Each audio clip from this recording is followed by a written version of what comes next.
ابھی تو اس ایوان صدر میں بیٹھے ہیں تو ابھی تو بالکل نہیں ہو سکتی، ریٹائرمنٹ کے بعد بھی نہیں ہو سکتی. لیکن اشارے یہ مل رہے ہیں کہ جناب فریال تالپور کے اوپر بھی ایکشن ہو سکتا ہے، مراد علی شاہ صاحب کے اوپر بھی ایکشن ہو سکتا ہے، بڑے کٹے کھل سکتے ہیں، بلاول بھٹو زرداری صاحب بھی رگڑے میں آ سکتے ہیں، پیپلز پارٹی کی ساری سندھ کابینہ، کئی اور مقدمات سامنے آ سکتے ہیں. پچھلے دنوں آپ نے سنا ہوگا سولر پروجیکٹ کے اوپر بھی باتیں ہوئیں. اب یہ جو BRT یلو لائن کے 8 ارب کی ادائیگیوں کی بات ہوئی کہ جناب وہ تو سندھ کی اینٹی کرپشن اس کو دیکھ رہا تھا، سندھ کا اینٹی کرپشن ڈپارٹمنٹ، لیکن چیئرمین نیب نے کہا کہ نہیں، نیب اس کو انویسٹیگیٹ کرے. 8 ارب کی جو ادائیگیاں ہوئی تھیں، ایڈوانس ادائیگیاں، ضمیر عباسی والا جو کیس ہے. تو بلاول بھٹو نے کہا کہ کھول دیں یہ مقدمات، کیا ہوگا، زیادہ سے زیادہ جیل میں ڈال دیں گے، جیل میں ڈال دیں. حکومت ختم کریں گے، کر دے ختم، لیکن 18ویں ترمیم پر کوئی کمپرومائز نہیں.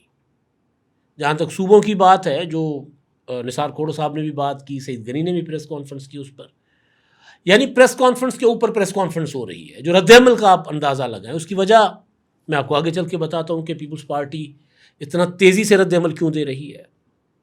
تو نئے صوبوں کے بارے میں پیپلز پارٹی کا یہ کہنا ہے کہ جی ایک صوبہ ہے پنجاب، جہاں کی اسمبلی نے 2/3 میجورٹی سے قرارداد منظور کی ہوئی ہے نئے 2 صوبوں کی، تو وہاں بنا لیں. سندھ میں اگر کسی کے پاس میجورٹی ہے، آ کر 2/3 میجورٹی کے ساتھ سندھ اسمبلی سے قرارداد منظور کروا لے. آئین میں آئین واضح ہے. سندھ اسمبلی نے تو آج تک کوئی قرارداد اس کے حق میں منظور نہیں کی، بلکہ ایڈوانس میں صوبائی اسمبلی نے قرارداد منظور کی ہوئی ہے کہ سندھ کی تقسیم نامنظور. تو یہاں تو نہیں ہو سکتا. تو جو وہ کہتے ہیں کہ جی جو پریشر ڈال رہے ہیں، یا محسن نقوی صاحب جن کا پیغام لے کر آئے ہیں، زیادہ سے زیادہ جیلوں میں ڈال دیں گے تو ٹھیک ہے، جیل قبول ہے، لیکن ہم NFC ایوارڈ پر 18ویں ترمیم پر کمپرومائز نہیں کریں گے. نئے صوبوں کا طریقہ کار آئین کے مطابق ہے، ایڈاپٹ کر لے جو کرنا ہے. ریفرینڈم بھی قبول نہیں ہے. وجہ یہ ہے کہ ریفرینڈم اس مدعے پر ہوتا ہے، اس ایشو پر ہوتا ہے، اس مسئلے پر ہوتا ہے جس میں قوم میں بہت زیادہ تضاد ہو اور آئین کے اندر اس کا حل موجود نہ ہو. نئے صوبوں کے قیام کے لیے آئین میں حل موجود ہے. آئین بنانے والوں کو پتا تھا کہ کل کلاں یہ مسئلہ بن سکتا ہے، کیونکہ جب پاکستان بنا تھا تو اس وقت نظر تو تھی سندھ کے شہری علاقوں کے اوپر کہ جی ان کو ایک الگ سے اسٹیٹ بنا دیا جائے، الگ سے ایک صوبہ بنا دیا جائے. اس وجہ سے آئین بنانے والوں نے یہ آئین میں شک رکھ دی کہ جی جو صوبہ اگر اس میں کوئی اس کی حدود میں تبدیلی اگر ضروری ہو تو قومی اسمبلی اور سینٹ کی 2/3 میجورٹی کی منظوری، اور اس کے بعد صوبائی اسمبلی کی 2/3 میجورٹی کی ضروری ہے، لازمی ہے، اس کے بغیر نہیں ہو سکتا. تو جب ایک طریقہ کار آئین میں موجود ہے، ایڈاپٹ کر لیں. پنجاب اسمبلی اگر 2/3 میجورٹی کے ساتھ اس قرارداد کو مسترد کر دے جو پہلے ہوئی تھی، وہ کر سکتی ہے کہ جی ہم بھی نہیں چاہتے کہ صوبے بنے. تو یہ رد عمل آ رہا ہے. اب جو میں نے آپ کو کہا کہ محسن نقوی صاحب جن کو کل اچھا خاصا رگڑا لگایا تھا رانا ثناء اللہ صاحب نے آزاد کشمیر میں، مظفر آباد میں، انہوں نے کہا تھا کہ جی یہ محسن نقوی صاحب جو ہیں وہ اپنا نظام کی ناکامی کی بات کر رہے ہیں. انہوں نے 3 سال میں 30 سال کا سفر کیا ہے. نظام تب کامیاب ہوگا جب 30 سال کا سفر 3 سال میں طے کرنے کے چور دروازے بند نہیں ہوں گے. محسن نقوی صاحب کا نام لے کر مسلم لیگ نون نے اچھا خاصا ان کو لتاڑا. سندھ سے جو وائبز آ رہی ہیں، جو آج پھر ایاز لطیف پلیجو صاحب تھے وہاں پر، جو سندھ کے طلباء بیٹھے ہوئے ہیں سندھ پبلک سروس کمیشن کے امتحانات میں بقول ان کی بے ضابطگیاں یا جو ہے وہ میرٹ کی اپنا قتل کے خلاف، تو وہاں ایاز لطیف پلیجو صاحب گئے ہوئے تھے. وہاں انہوں نے کھڑے ہو کر کہا کہ جی یہ تو اس پر تو بڑی تحریک چلے گی، پھر ایسا نہیں ہوگا. لیکن کیونکہ سب یہ سوچ دیکھ رہے تھے کہ پیپلز پارٹی اس پر کیا کہہ رہی ہے، تو نثار کھوڑو صاحب ہمیشہ جب پیپلز پارٹی میں کچھ سخت موقف دینا ہوتا ہے، چاہے وہ گریٹر تھل کینال کا ایشو ہو مشرف کے زمانے میں، چاہے وہ کینالز کا ایشو ہو، تو نثار کھوڑو صاحب جو ہیں وہ بہت متحرک طریقے سے آگے آ جاتے ہیں. انہوں نے جناب پریس کانفرنس کی. میں ان کی پریس کانفرنس کی آپ کو جو بڑی بڑی باتیں وہ بتاتا ہوں. ایک تو انہوں نے کہا کہ جی محسن نقوی صاحب نے غیر آئینی بات کی ہے. آئین میں جب ایک طریقہ کار موجود ہے تو یہ ریفرینڈم کروانے والی بات جو ہے وہ غیر آئینی ہے. اور دوسرا یہ کہ وہ بات میں نے آپ کو بتا دی دو تین اکثریت والی. انہوں نے کہا کہ وزیر داخلہ محسن نقوی کا بھلے وزیر اعظم بننے کا شوق ہو، لیکن وہ اداروں کا نام لے کر، فورسز کا نام لے کر انہوں نے کھلبلی سی مچا دی ہے. افواج نے سیاست سے لا تعلقی کا بیان دیا ہے، تاہم وزیر داخلہ افواج پاکستان کو بدنام کر رہے ہیں. یہ انہوں نے محسن نقوی صاحب پر چارج فریم کیا. اور انہوں نے کہا کہ اگر یہ ہائیبرڈ نظام جو ہے، محسن نقوی کو ہائیبرڈ نظام کہتے ہیں اور کہتے ہیں کولیپس کر گیا ہوا ہے، تو محسن نقوی عہدہ چھوڑ دیں، نکل جائیں حکومت سے. انہوں نے مطالبہ کیا پرزور انداز میں. پھر انہوں نے کہا کہ اگر کاکروچ نکلیں گے، انہوں نے کہا 22 صوبے بنانے کے بعد اخراجات کہاں سے آئیں گے؟ ملک تو قرضہ لے کر چلا رہے ہیں، تو کہاں سے پیسہ آئے گا؟ بات تو سوال تو لاجیکل ہے. ہم بھی یہی بات کر رہے ہیں. 22، 36 یا 38 جتنے بھی 22 اسمبلیاں، 36 اسمبلیاں، 38 اسمبلیاں، سی ایم کا پروٹوکول، وزراء، اس کے بعد مطلب ابھی ایک صوبے میں 20 22 کی کابینہ ہوگی. پھر ایک صوبے کی کابینہ 500 تک چلی جائے گی جو صوبہ جب ان کو تقسیم کیا جائے گا.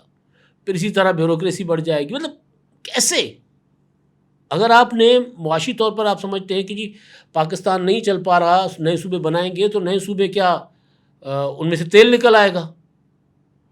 مطلب سوال ہے نا کہ آپ ساہیوال کو ایک الگ صوبہ بنا دیں تو ساہیوال سے تیل نکل آئے گا؟ کہاں سے چلائیں گے؟ کیسے چلائیں گے؟ تو وہ یہ بھی کہہ رہے ہیں کہ جی اخراجات بڑھ جائیں گے. لیکن انہوں نے کہا اگر کاکروچ نکلے، جو محسن نقوی نے کہا تھا نا، کاکروچ نکلیں گے تو پھر سب کچھ الٹ سکتے ہیں. تو انہوں نے کہا اگر کاکروچ نکلیں گے تو وہ تو ان کے خلاف نکلیں گے جنہوں نے شروع دن سے پاکستان کے خلاف سازشیں کی ہیں. ملک کو آئین دینے والوں والی قیادت کو پھانسی جنہوں نے چڑھایا. ماضی میں کسی وزیر اعظم کو اپنی مدت پوری نہیں کرنے دی گئی اور کہا جا رہا ہے کہ جی نظام ناکام ہے. ان طاقتوں نے ملک کا بیڑا غرق کر کے رکھ دیا. جواب ہے جی محسن نقوی صاحب نے جو چارج فریم کیا اس کا جواب ہے. ماضی میں آئین توڑ کر 58(2)B کے ذریعے جمہوری حکومتوں کو گھر بھیجا جاتا رہا. ایک اور الزام یا ایک اور تاریخی حقیقت. ملک میں مارشل لا 1958 میں لگایا گیا، مگر اس سے پہلے 1 یونٹ لگایا گیا. مارشل لا لگانے والوں کو لوگوں نے ایک طرف الیکشن کروایا تو دوسری طرف آدھا ملک توڑا گیا. آئین کی بالادستی اور جمہوریت کا تسلسل ہی مسائل کا حل ہے. اور وہ انہوں نے کہا کہ جی جو ہر کوئی وزیر اعظم ہے اس کو اپنی مدت پوری نہیں کرنے دی گئی. تو اگر وزیر اعظم اپنی مدت پوری نہیں کریں گے تو پھر ملک کیسے ترقی کرے گا؟ تسلسل ہی لازمی ہے، ضروری ہے. تو یہ جناب انہوں نے گفتگو کی. خالد مقبول صدیقی صاحب، ڈاکٹر فاروق صاحب، ان کی تو لاٹری لگ گئی. وہ جو نسلی تعصب والی سیاست کرتے ہیں وہ بھی آ کر بیٹھ گئے. انہوں نے کہا کہ جی ہمیں تو الگ صوبہ چاہیے، ہمیں تو سندھ کی تقسیم چاہیے، ریفرینڈم ضروری ہے. جب آئین میں ایک طریقہ کار موجود ہے تو ریفرینڈم کیوں؟ پھر انہوں نے کہا کہ ہم APC بلوائیں گے، تمام لوگوں کو اکٹھا کریں گے، بٹھائیں گے. تو وہ اب کھل کر اڑ کر میدان میں آ رہے ہیں، اور اس طرح کی کئی اور لوگ بھی آ رہے ہیں. تو یہ ساری صورتحال ہے. رد عمل آنا شروع ہو گیا ہوا ہے. اور سب سے بڑی بات یہ ہے کہ جو میں نے نثار کھوڑو صاحب کی گفتگو آپ کو بتائی ہے، وہ ظاہر ہے انہوں نے پوچھا ہوگا کہ زرداری صاحب محسن نقوی صاحب آپ کے لاڈلے ہیں تو اب گفتگو کرنی چاہیے نہیں کرنی چاہیے. ظاہر ہے لیڈرشپ سے پوچھا جاتا ہے. تو وہاں سے گرین سگنل کے بغیر انہوں نے پریس کانفرنس نہیں کی ہوگی، محسن نقوی صاحب کا استعفیٰ نہیں مانگا ہوگا. تو یہ جناب محسن نقوی صاحب کے خلاف ایک بڑا محاذ کھڑا ہو گیا ہے. اور ظاہر ہے کہ یہ محسن نقوی صاحب کے خلاف نہیں، بیسک جو آئیڈیا جن کا ہے ان کے خلاف ہے. وزیر اعظم شہباز شریف صاحب نے ایک خبر تھی کہ آج انہوں نے قوم سے خطاب کرنا تھا. PTV کو بتا دیا گیا تھا کہ ان کا خطاب ریکارڈ ہوگا. پھر اچانک وہ ملتوی ہو گیا، نہیں ہوا. خبریں یہ بھی ہیں کہ رائے ونڈ میں وزیر اعظم صاحب نے، مریم نواز صاحبہ نے، میاں نواز شریف صاحب اور شاید اسحاق ڈار صاحب بھی تھے، انہوں نے وہ بھی سر جوڑ کر بیٹھ گئے تھے. تو کافی ساری ڈیولپمنٹس ہیں. آپ صرف میرے پرانے ویلاگس یاد کریں، بڑے عرصے سے میں کہتا آ رہا ہوں کہ جو نظر آ رہا ہے وہ ایسا نہیں ہے، اندر کچھ گڑبڑ چل رہی ہے. اگر کوئی یہ کہتا ہے کہ سب ٹھیک ہے تو ایسا نہیں تھا. میں کہتا آ رہا تھا کہ اندر بہت کچھ گڑبڑ ہے. اگر سارا کچھ غلط نہیں بھی ہے تو سب ٹھیک بھی نہیں ہے. تو وہ اب چیزیں سامنے آنا شروع ہو گئی ہیں. ادھر سے چارج شیٹ کیا گیا، اب ادھر سے چارج شیٹ کیا جا رہا ہے. ابھی نون لیگ کے جو سخت گیر موقف رکھنے والے لوگ ہیں، یعنی ایک تو مفاہمتی ہے نا شہباز شریف صاحب گروپ کے، اور دوسرے جو نواز شریف صاحب کے گروپ کے سمجھے جاتے ہیں، وہ بھی آپ کو میدان میں آتے ہوئے نظر آئیں گے. دیکھتے ہیں، مقابلہ اب پڑ گیا، میچ پڑ گیا ہے، کیا ہوگا انجام. اب تک کے لیے اتنے، اللہ حافظ. 999 کمیونیکیشن، ڈیجیٹل میڈیا اور یوٹیوب چینلز کی دنیا میں بڑی کامیابیاں سمیٹنے کے بعد اب ویب نیوز، ویب چینل اور یوٹیوب نیوز چینل کی طرف قدم بڑھا رہا ہے، جس کے لیے ہمیں ملک بھر میں رپورٹرز کی ضرورت ہے. خواہش مند حضرات و خواتین نیچے دیے گئے نمبر پر رابطہ کریں. What's app +92 309 1226 999.